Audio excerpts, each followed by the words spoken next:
Welcome, latest Motley Fool scoreboard. I'm on in Chockable, and we've got longtime fools Toby, Bordelon, and Matt Frankle giving a 1 to 10 rating to a Moneyball wreck. It's Airbnb, ticker symbol ABNB.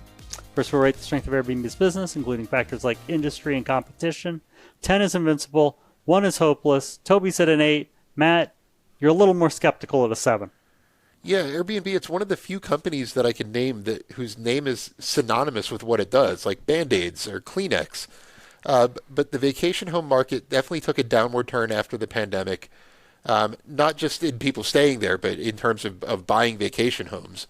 If they're, mortgage rates went up. It's just not as desirable anymore. It's economical for hosts to buy new Airbnb properties in many markets, including the one that my Airbnb's in. So I don't see hotels necessarily as big of a threat as other people do, as they serve a different type of traveler. But I struggle to see where Airbnb's double-digit growth is going to come from in the future. There's also the regulatory uncertainty in this business. Short-term rentals are highly regulated in certain markets, and that could change, and even in their favor or not at any time. Yeah, I think Airbnb may be the biggest consumer brand in travel right now in terms of their awareness. That's impressive, given they haven't been around that long. Business is fantastic. The travel industry itself, too, as Matt knows quite well, is one of the few that's booming and incredibly resilient, apparently, more so than one might have thought. That said, competition is increasing in the space, and the big hotel chains are fighting back with similar offerings. Now, like Matt said, I'm not sure they're the biggest threat, but they are a threat. Though I do see a world, especially with some of these AI tools, where Airbnb can start actually going after the hotels to some degree with some new services, for instance, and maybe make it less desirable for some of those independent boutique hotels to be part of a bigger chain. We'll see how that develops. And they're the obvious regulatory challenge they need to deal with, too. But overall, an 8 for me.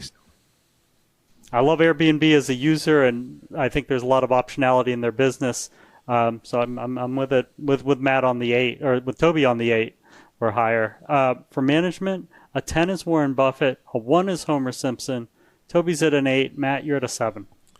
Yeah, Brian Chesky's done a great job of getting the company to this point. In my opinion, it's the quickest company to reach maturity that I've heard, that I know of. He's pivoted when there's issues. Price transparency was a big thing a little while ago. Guest complaints about, hosts, charging excess cleaning fees and things like that. He's done a great job of addressing issues like that. But I keep waiting for the next big catalyst. And to be fair with what you were just saying, I've been hearing the experiences thing since they went public. And it really hasn't become a big part of the business. And things like platform updates and better AI tools for their hosts are not going to do it. That's not going to be enough to get it to the next level. Yeah, Brian Chesky, CEO and founder, he took the company from inception through IPO to its current place as a dominant player in the travel lodging space, right? He's so focused on innovation and that guest experience, and that focus definitely pays off. He's ambitious. He's got a coherent strategic vision.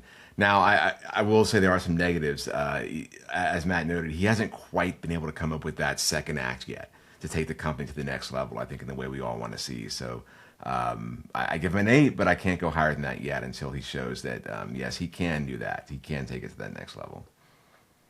Still give extra credit for Airbnb's performance during the pandemic, where they brilliantly went to those longer-term rentals and just made kind of lemonade out of lemons. For financials, a 10 is a fortress, a 1 is yikes. Both of you have 9s, Matt. Yeah, I mean, not much to not like here. Fantastic margins, fantastic balance sheet, $11 billion in cash, no long-term debt. They also have billions of dollars that they hold on behalf of their hosts. That generates interest income for the company. Revenue was up 46% over the past 3 years. Operating income was up only 41%, so slower growth in operating income, which could mean some margin compression. But other than that, not a lot to not like here. Yeah, I'm not sure it gets much better than this in terms of financials. I agree with Matt. Now they do have that $2 billion in notes that are now short term, reclassified. As Matt noted, no actual long term debt. I actually expect that to go away. I suspect they'll just pay that off when it matures. So we'll see. Tons of cash flow is growing, revenue's growing nicely. As Matt noted, margins are great. Now, you want to say a negative? What's the negative here? The stock-based comp, I think, is higher than I would like. But look, even with the stock-based comp they have, They're buying back so many shares that the share count is actually decreasing, which you like to see, and they're still growing their cash balance. So it's really hard to ding them too much on that because they can support what they got. Toby, let's look to valuation. How well will Airbnb stock do over the next 5 years, and how safe is it? 10's a sure thing, 1's a lottery ticket. I think 5 to 10%. The travel industry is kind of mature, I think, in a lot of ways, and so that may limit their growth because they've become a dominant player already. Competition, I think, is going to inhibit their pricing power. There are limits to what they can do there. I think we get some nice growth from here, just not, astronomical. Safety 7. Regulatory concerns are such that they could take a serious hit just depending on the politics of a particular geography at any given time. And we're just one slip in the overall travel industry away, I think, from a serious potential big hit. Temporary, but you just got to expect that's going to happen at some point. Yeah, I said 5-year returns in the 5 to 10% range, but I gave it a little lower safety score of 6. Toby just kind of touched on this. It's a highly cyclical business that really has not been through a big travel downturn yet, at least as a public company. I mean, the early days of the COVID pandemic don't really count, in my opinion.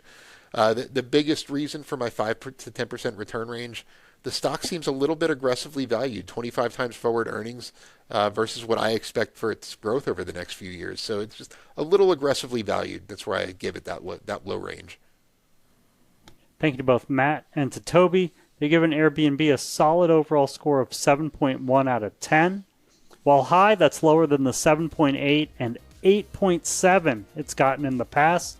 For toppets, Matt prefers Ryman Hospitality, and Toby prefers Marriott. As for me, I'll continue to hold, and I like dips. I could buy some on a dip from Airbnb to add to my position. Look out for a scoreboard every market day at 7 p.m. Eastern. Next up is Toast. Till then, fool on.